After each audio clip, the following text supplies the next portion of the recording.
Fulfilling a long-standing demand of local residents and students, Deputy Speaker Ram Prasad Paul laid the foundation stone for a new permanent building at Ananda Nagar Class 12 School, built at an estimated cost of Rs 8.5 crore.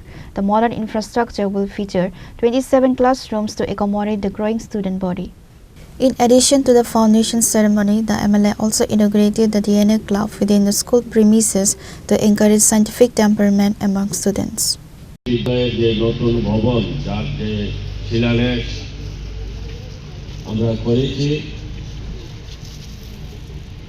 এটা আমাদের দীর্ঘদিনের প্রতীক্ষা ছিল।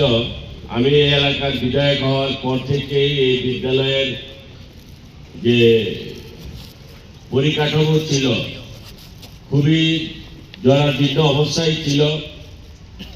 এই এলাকার সকলেই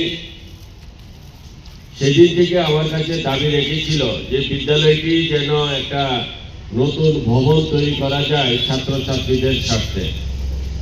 এলাকার যারা অভিভাবক শুরু হয়েছে, আমাদের যে প্রতিজ্ঞা ছিল যেদিনে সেটা পূরণ হতে চলছে। আমি সরকারকে অনুরোধ করব, আপনারা যারা আছেন বিদ্যালয়ের সাথে যুক্ত, আপনারা এই প্রতি নজর রাখবেন। এলাকার যারা প্রধান আছে, যে দুটি পঞ্চায়েত, পশ্চিম আনন্দনগর এবং আনন্দনগর পঞ্চায়েত, আমি প্রধানদেরকেও বলবো যে আপনারা এই বিদ্যালয়ের কাজ যেন একটা সুন্দর ভালো হয় এবং যেন দীর্ঘস্থায়ী হয়, সেই আপনারা নজর রাখবেন। রিপোর্ট চিনি খরা।